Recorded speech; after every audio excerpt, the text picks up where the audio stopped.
Let's get a quick take on this last one. Governor John Hickenlooper proposed the 2017 budget with $373 million in spending cuts that may affect hospitals and higher ed. The plan also leaves room for $189 million in taxpayer refunds and was criticized by both Democrats and Republicans. Penn, your quick take. Illustrates the issue with Tabor. The fact that we have this artificial constraint caused by Tabor. We have revenues that are in place, not because of new taxes or higher rates, just economic activity. And we're in the anomalous situation where we're going to give refunds, but we have to cut the budget because we don't have enough money to fund core governmental services. Something has to give.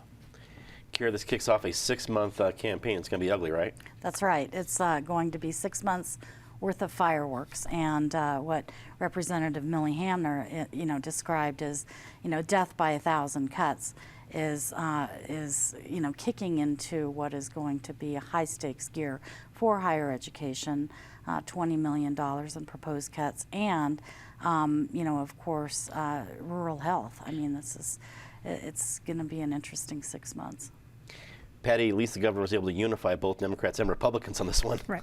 Well, it's going to be an interesting year because while the legislature is fighting this out, Colorado voters are going to have to deal with the issue that we have kicked the can down the road for 20 years, making the kinds of constitutional fixes we have to make to, there are a lot of provisions of Tabor people like, but there also are others in the Gallagher in 23 that have just completely hamstrung the budget. So you can't put the money where you want it. You're just stuck. And Build a Better Colorado, even if you think it's a commie plot, like I think the Independence Institute does, they're going to be traveling around Colorado and at least trying to educate people about the problems economically in our Constitution. That's good. We should all try to figure out what's going on. Amy, your quick take on the plot. I just want to start by saying that both Penn and Kara have said I'm right. In this show, both of them. Do you want to end it there? So that's it. Good night, everybody.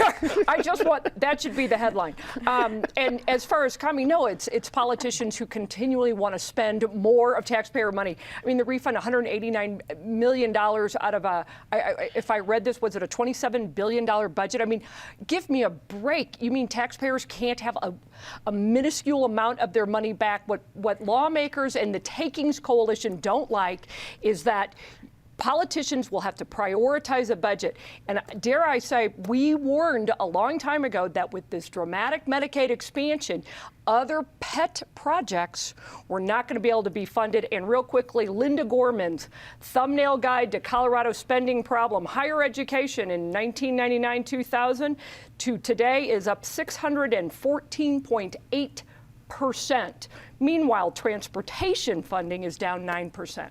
So it seems to me some legislators have some work to do prioritizing the budget.